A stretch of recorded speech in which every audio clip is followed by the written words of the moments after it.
Amazon presents Jeff versus Taco Truck Salsa. Whether it's Verde, Roja, or the orange one. For Jeff, trying any salsa is like playing Russian roulette with a flamethrower.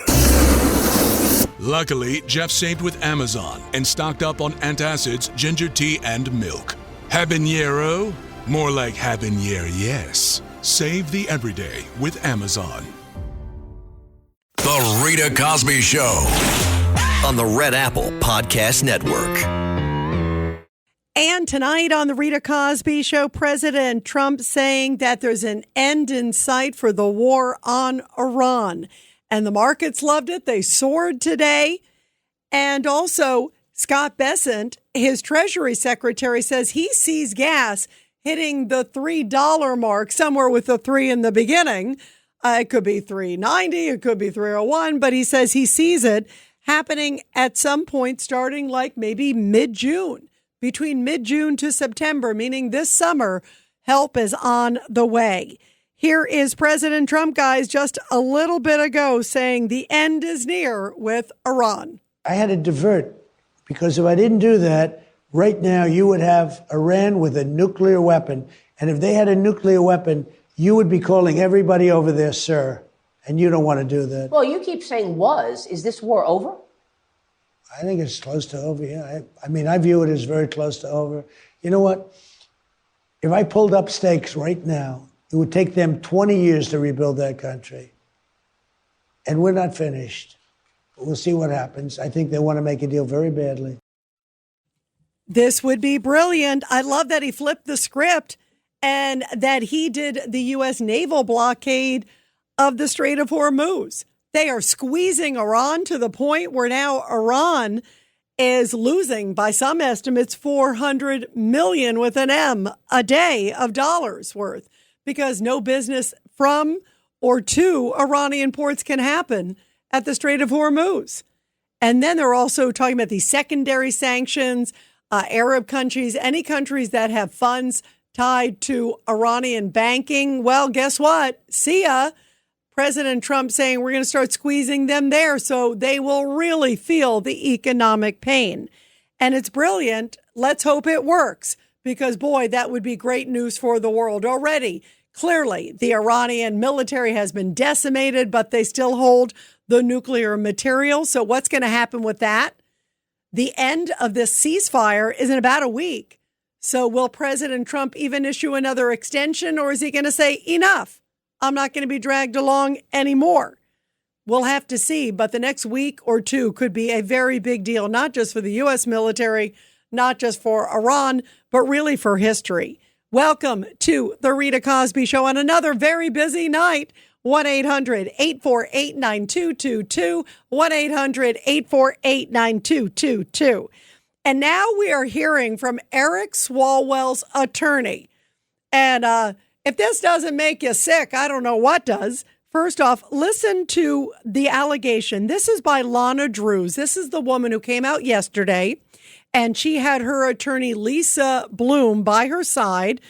And I told you guys, I found her extremely convincing. I found her story very compelling. And I also found that it shows a pattern against Eric Swalwell, the Democrat, who I don't believe that the other Democrats in California suddenly had no clue about Eric Swalwell and what he was doing. We even heard from Ruben Gallegos, who knows him, who was like his best friend there. And Ruben was saying, oh, well, I heard he was a little flirty, but that's about it. I think there was probably a lot more to the story. That's my opinion, and we'll see. I mean, the guy was hanging around with the Chinese spy, and they still promoted him. And then this is the guy who was the attack dog on Trump and the attack dog on Brett Kavanaugh. And they were willing, I think, to turn a blind eye because they needed him. And now when they want him to trim down, the candidacy, if you will, because they don't want a Republican becoming the next governor of California, that would be an embarrassment big time to the Democratic Party. Well, now they're willing to throw him under the bus, and all these details that they've known about Eric Swalwell for years suddenly are coming out of the hopper. That's my opinion. But first off, here is Lana Drews, who is now the fifth woman that we know, and there may be more The attorney was saying there's like 3 more of them. But listen to what she said, and this is so powerful. Again, this is her story. I want to recount it for you guys. Here it is. He raped me, and he choked me. And while he was choking me, I lost consciousness. And I thought I died. I did not consent to any sexual activity. Although I did not undergo a rape kit at the time, I disclosed the assault to the people closest to me. I also recorded these events in my handwritten calendar. The assault and its impact were later documented during my therapy sessions at a sexual assault center in Connecticut. It had a profound impact on my mental health. I self-medicated in an unhealthy way. I did not want to live anymore. I cried all the time for years. At the time, I was in a dating relationship with a boyfriend I was fully committed to. I've never cheated in my life, and I would never have engaged in a consensual sexual encounter with Eric Swalwell. And here's a little bit more from this is the 5th Swalwell accuser. It sure doesn't sound like anything consensual. In 2018, while I was living and working as a model in Beverly Hills, and I also owned a fashion software company, I had contact with Eric Swalwell on 3 separate occasions after meeting him socially. He offered me connections to further my software company, and I also had an interest in local politics. He invited me to 2 public events.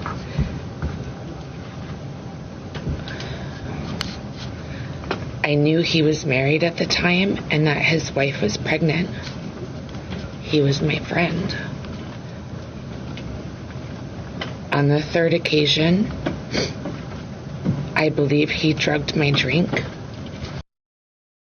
I believe he drugged my drink because she says she woke up and was suddenly in a hotel room with him and had 1 drink. And it fits what the other woman was also saying. There's a pattern here.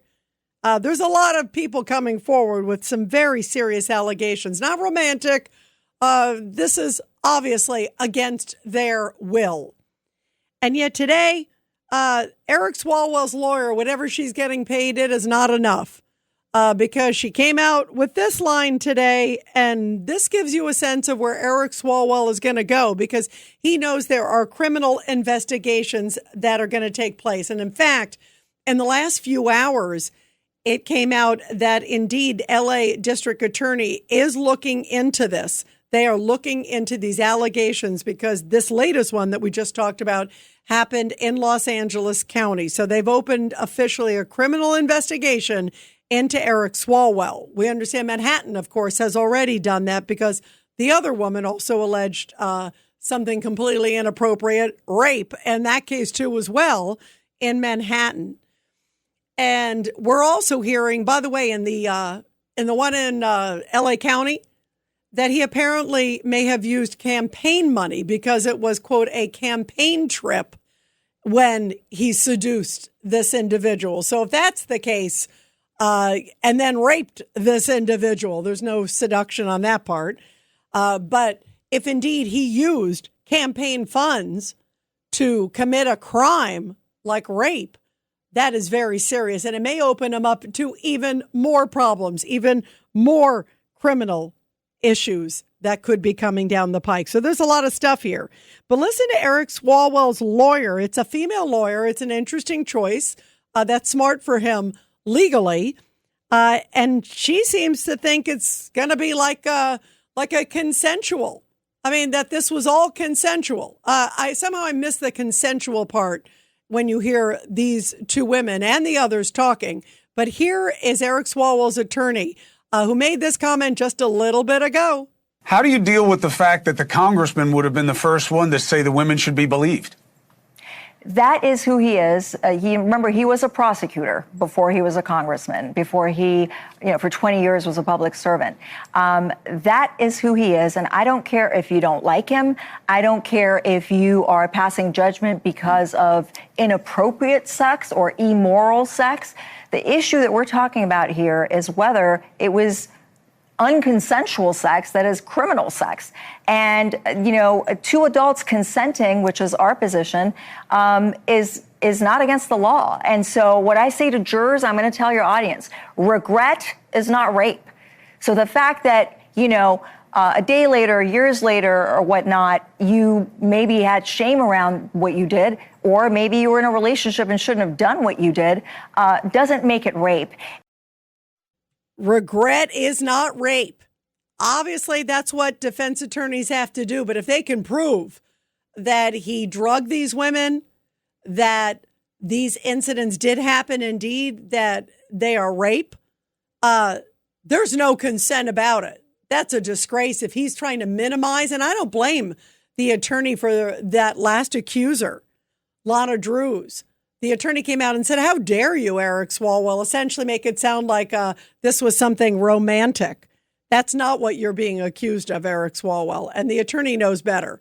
Obviously, that is the defense that he's going to try to make, that he was immoral to his wife. But if this turns out to be the case, he's not just out of the house. He's going to be in the big house if indeed these facts are correct. And meantime, the other big story tonight, Zohran Mamdani, the mayor of New York, releasing a really weird video celebrating what is essentially, here it is, tax day, April 15th. And he's saying, it's an imagined exodus out of New York. That's all in everybody's heads, right? And now he's pushing for tax on those who have a second home, as if that's going to inspire them to stay in New York. Listen to this weird video. He did a weird video promoting, I'm basically going to tax you to death. Listen to this one. When I ran for mayor, I said I was going to tax the rich. Well, today, we're taxing the rich. I'm thrilled to announce we've secured a pied-à-terre tax, the first in New York's history. This is an annual fee on luxury properties worth more than $5 million, whose owners do not live full-time in the city. Like for this penthouse, which hedge fund CEO Ken Griffin bought for $238 million.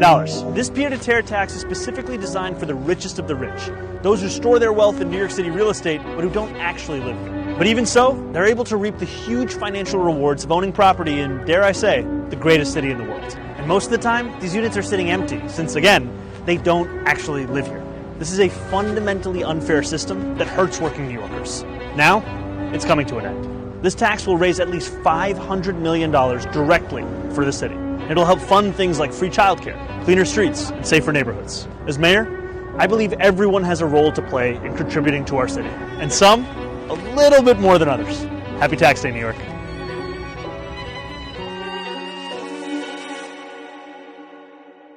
Happy Tax Day. Enjoy. And then he later at an event said it's an imagined exodus. That the exodus that you see that looks like the Great Migration across Kenya. Have you ever seen that in Tanzania? It's like thousands upon thousands of animals. It's like football stadiums full of animals crossing all at once. Well, that's what it's like with the New Yorkers, especially the wealthy ones.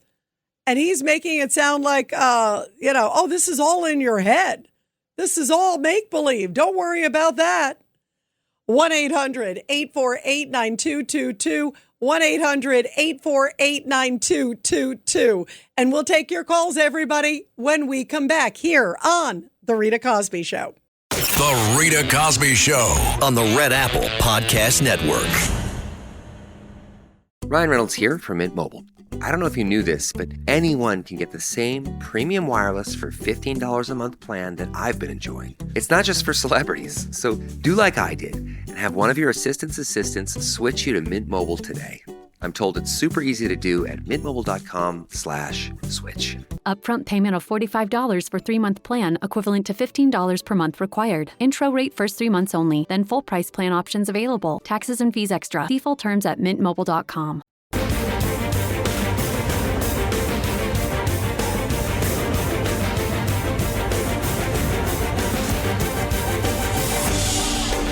It's the Rita Cosby Show.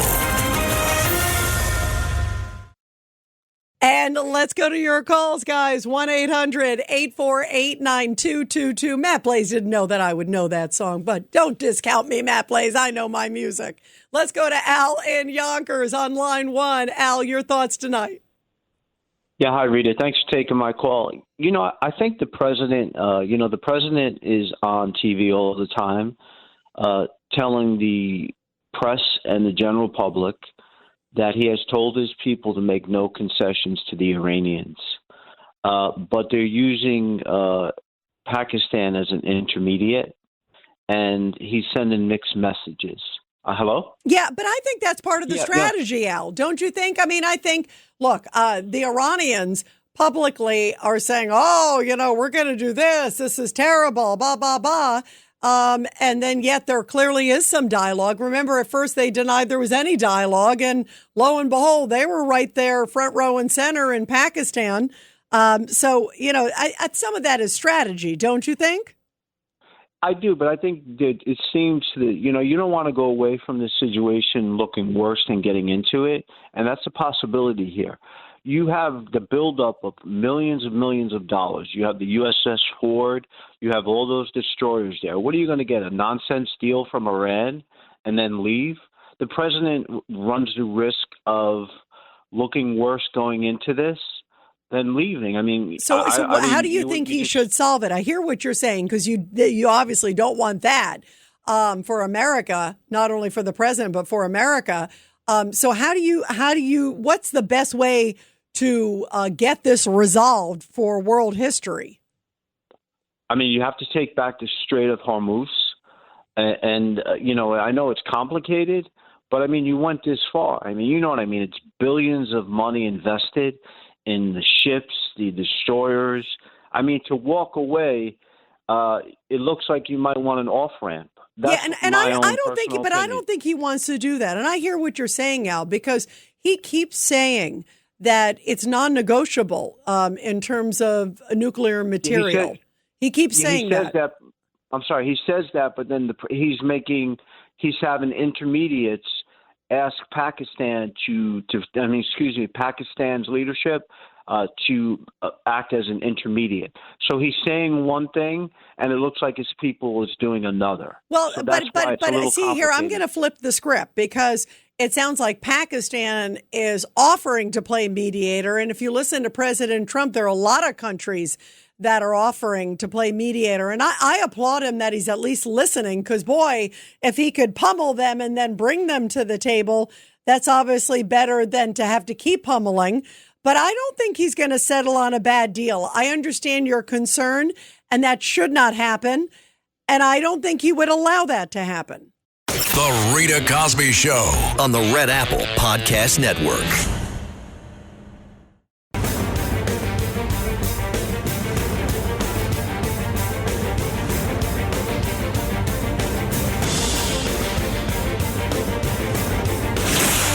Rita Cosby is on. The Rita Cosby Show presents Back the Blue.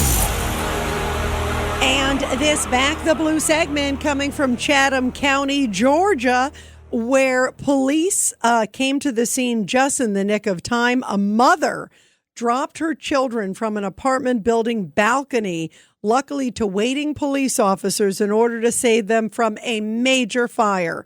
It happened around 4 a.m. and 2 officers ran towards a building where the upper floors were totally engulfed in flames. They spotted a mother with her 2 kids on an upper floor balcony. The mother signaled to the officers to please catch her children, and then she dropped them down to the officers, who caught them safely. After the 2 children had escaped and been caught by the police, 2 firefighters placed a ladder across the building And then they were able to get up there also and rescue the remaining 3 people that were under extreme conditions as the whole building was becoming engulfed in flames. Amazingly, a total of 5 people, all of them were rescued from the building, with the 2 children taken to the hospital for smoke inhalation treatment. Wow, bravo to the great work of the police and also firefighters. And thanks to our great rescue teams, our men and women in blue, and the firefighters, too, who saved so many lives that day. Well, we are talking, of course, about President Trump and Iran, also Eric Swalwell. There are so many developments tonight here on the Rita Cosby Show. And there was a big press conference today that took place during the White House briefing. It was interesting because you saw Kelly Loeffler. She is the small business administrator. She was there. And she was talking about how people are saving a lot of money this tax day because of the big, beautiful bill, because no tax on tips, no tax on overtime. And also Scott Bessent was saying the same thing, too. Clearly, the economy is a big issue for the Trump administration, for any administration. Bottom line, people care about pocketbook issues.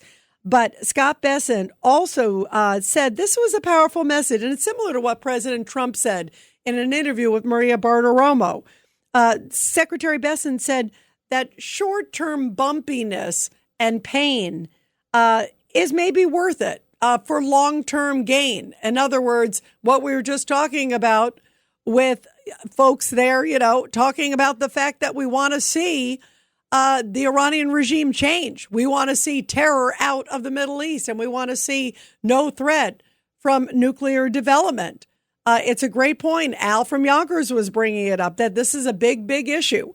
And Scott Bessent said a little bit of pain. He thinks Americans can handle it if it's short term, knowing that there will be great results at the end of the day. Take a listen to Scott Bessent. A question for Secretary Bessent. Danny, go ahead. Secretary, you were quoted as saying in an interview earlier this week that it was worth a bit of economic pain for international security. Is that this administration's message to American voters with high gas prices that ahead of the midterms this year that it's worth the economic pain? Well, the message is the short-term volatility for long-term gain. That's right. And Danny, if I could add to that, the president's been very clear. Again, as the secretary just said, this is a short-term disruption for the long-term strategic goal of the United States to ensure that the world's leading state sponsor of terror cannot obtain a nuclear weapon. That's a good thing for the American people. That's a good thing for people all over the world. And as the president and his economic and energy team have repeatedly stated, as soon as the operation and now the negotiations with Iran conclude and the strait is reopened, we do expect gas prices to decrease. And thank goodness we have a president and an administration that believes in American energy dominance in bringing down prices at the pump. Look at how gas prices decreased over the past year since this president was in office. It's a stark contrast to the previous administration and Democrats in this city who believe in hampering our domestic energy industry, who believe in importing our most precious resources, who believe in implementing policies that created the worst inflation crisis in history. So President Trump has built the greatest economy in the world before. He is doing it again. Of course, we have this short-term disruption, but again, it's for the long-term strategic goal of ensuring that these terrorists cannot possess a nuclear bomb. And the Treasury Secretary said, for those of you who are looking at the price per gallon of gas, he says help is on the way and it's coming, he says, this summer. Take a listen. That it would be very aggressive if we're going to get to the $3 a gallon gas by the summer. So when are we really going to get $3 a gallon gas? Well, I think that's going to be the up to how the negotiations go. President Trump said this morning that he thinks we're nearing the end. The U.S. kept their side on the ceasefire. We've stopped firing.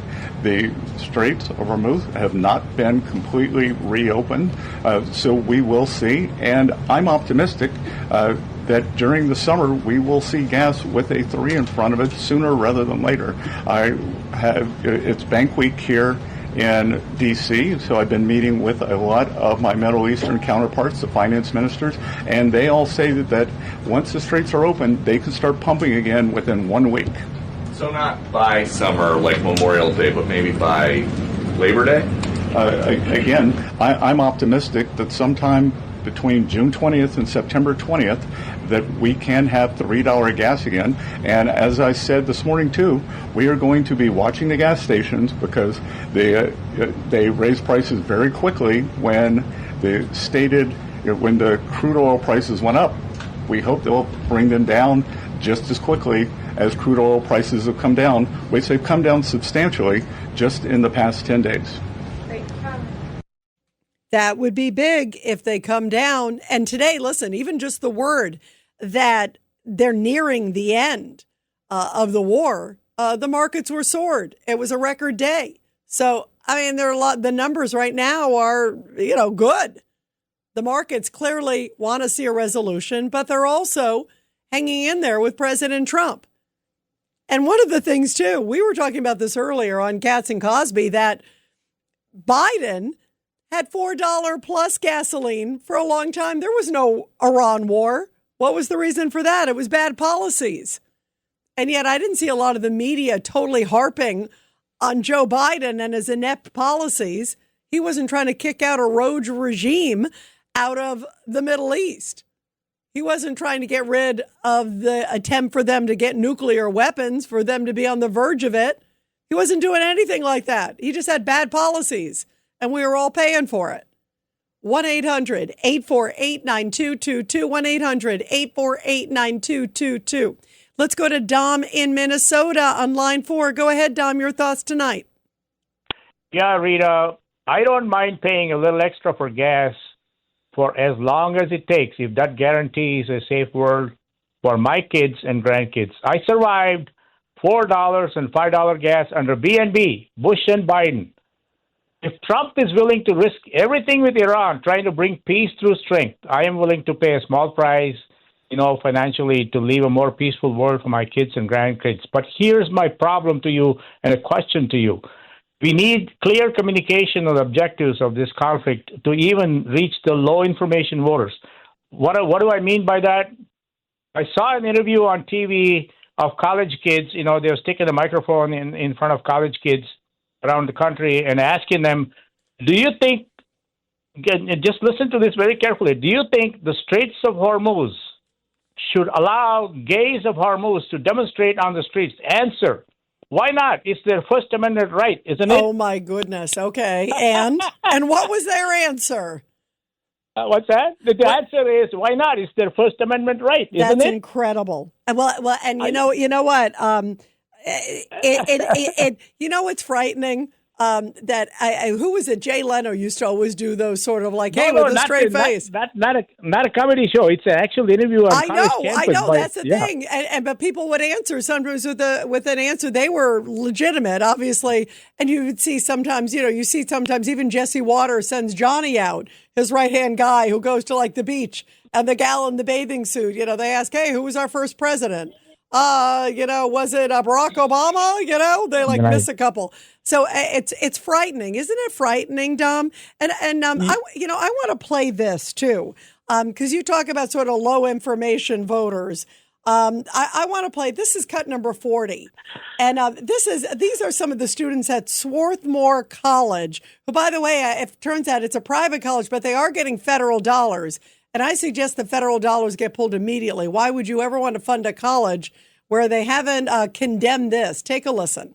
Take another soldier out! Take another soldier out! Iran, you make us proud! Iran, you make us proud! Take another soldier out! Take another soldier out! Hezbollah, you make us proud! Hezbollah, you make us proud! Take another soldier out!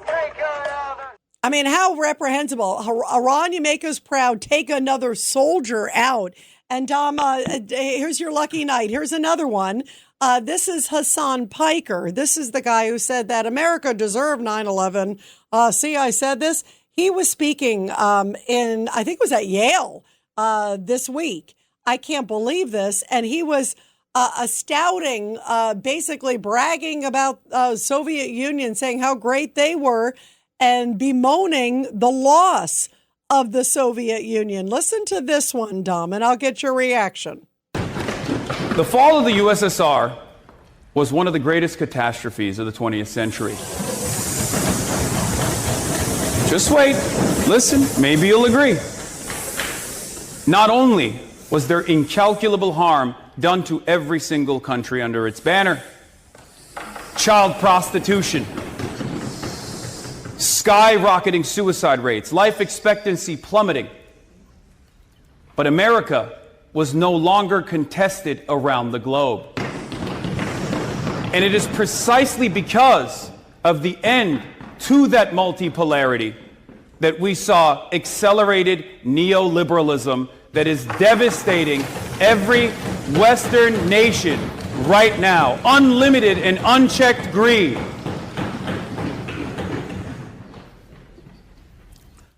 You know, it's amazing, Dom, when you hear that. He's espousing the virtues, of the USSR, and he's also essentially saying, America is terrible, that, you really need something like the USSR to keep America in check. And this guy's on American soil, and they're clapping, they're applauding. That's sort of their stomping is sort of the clapping. I guess the new thing to clap. But how frightening is that? It almost sounds like the same amount of intelligence as what you just said about the Straits. I a couple of quick responses to that.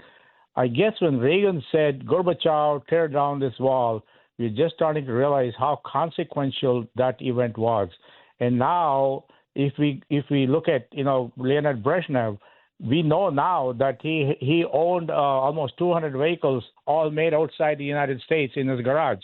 And this is the problem with communism. If it's a perfect system, it might work. The problem is, as high schools and colleges and teachers in there are kind of inculcating these kids into believing that when you go to Iran, no gay person is going to be thrown off the rooftops. They don't know that. This is the problem. Yeah, and that individual would last about 2 minutes. In Iran. I mean, that's why when I see how about the gays for Gaza, Dom? That's like chickens for KFC, Yeah. I mean, it really is. It's like to say, gays for Gaza, they would last a few seconds if they came out and they were bashing the regime, or if they had a gays for Gaza sign.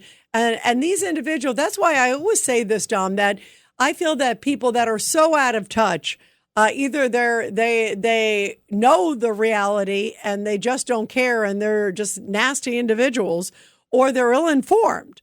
Either way, it's dangerous. And I wish some of them would spend, 5 minutes in another country where you don't have the First Amendment rights and you don't have the respect for all people like we do in America. I mean, we're not perfect, but I think we're the most perfect of anywhere. And the freedoms that we have here that they have no comprehension about, and they're not grateful for it. They don't get it, Dom, and they don't care. Yeah. And they've never been anywhere else where they realize how lucky it is to have your freedom, to have a First Amendment right, and to be able to express yourself. Whatever your sexuality is, you definitely can't do that in a lot of these countries. And you certainly can't do it in Gaza, and you certainly can't do it on the streets of Tehran.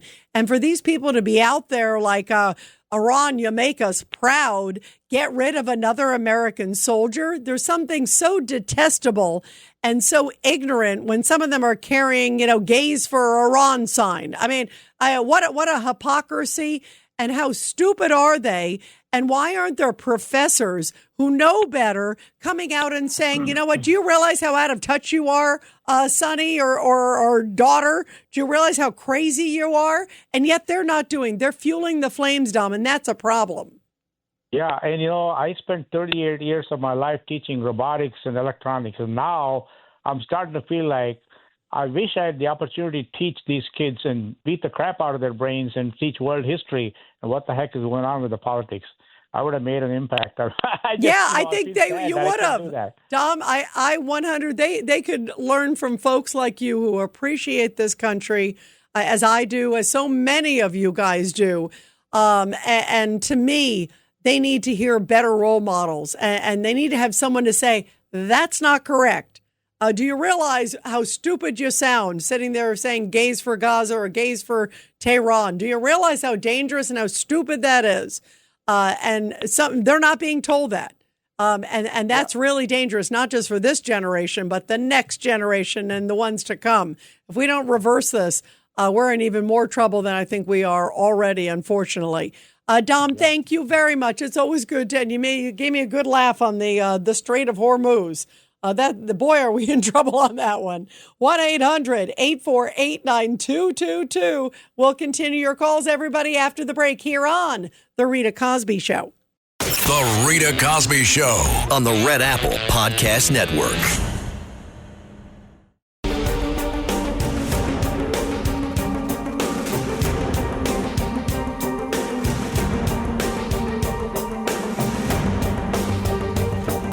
This is the Rita Cosby Show.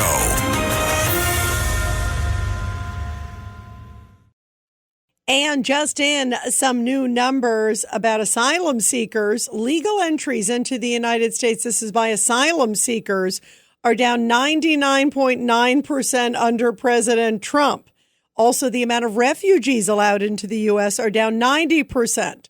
So President Trump clearly having an impact on those coming to this country, knowing that they are going to be vetted big time. 1-800-848-9222. 1-800-848-9222. Let's go to Norm in Brooklyn. Line 4. Go ahead, Norm. Yeah, hi, Rita. Okay. What Mamdani said about people not leaving New York is ridiculous. I graduated Canarsie High School, where I still live, in the home where I grew up in 1981. Our 10th year high school reunion was in Manhattan. Okay. By the 15th year reunion, they were in New Jersey. Okay. By the 20th year reunion, they were in Florida, where they have remained ever since then. I have no friends that I grew up with here. In Brooklyn, or actually in the entire city of New York. Wow. My family moved away, my friends moved away, and actually... Norm, you have us. You don't need anybody else. You got us. That's true. But Norm, that's a great example. How ridiculous, first of all, that, Mamdani would use the phrase imagined exodus. In other words, he was laughing. He's like, oh, these people who think that there's going to be an exodus, it's, quote, imagined. That people don't actually leave. What do they think they're going to say, like sadomasochists? Oh, I'm going to stay. Can I have another? I mean, it's really crazy, Norm. And so what's your message to Mamdani and also others who seem to be, and it looks like, the governor looks like she's sort of going along with this. It's, a pied-à-terre hike. It's the second homes, and it's for individuals with the 5 million. This is the latest. And that's a lot. I think it's like 13 or 14,000 secondary residences. That, are they going to do anything else to drive people out? It's like, I'm wondering, is there anything they missed? No, but Mamdani is a creepy carpetbagger from Uganda. And basically, he is appealing to all the other creepy carpetbaggers who've come from basically, I don't know, their upper privileged classes to live in the city that I was born and raised in. So, they'll drive us out, us working class, middle class people out. That's their goal. That's what they want. Well, that is a sad testament. And let's hope that this gets reversed quicker than it gets even in. It's just a concept right now. But the sad news, I can't believe he was out there bragging about it. I can't wait to tax people more on tax day. It's preposterous. What a video. Thanks for listening to The Rita Cosby Show. You can hear The Rita Cosby Show weeknights at 10 on 77 WABC. If you like the podcast, share it with your friends and listen anytime at WABCRadio.com and download the WABC Radio app. Hit that subscribe button on all major podcast platforms. Plus, follow WABC on social on Instagram, TikTok, Facebook, and X. See you next time for a new episode so you never have to wonder. What the heck is going on here?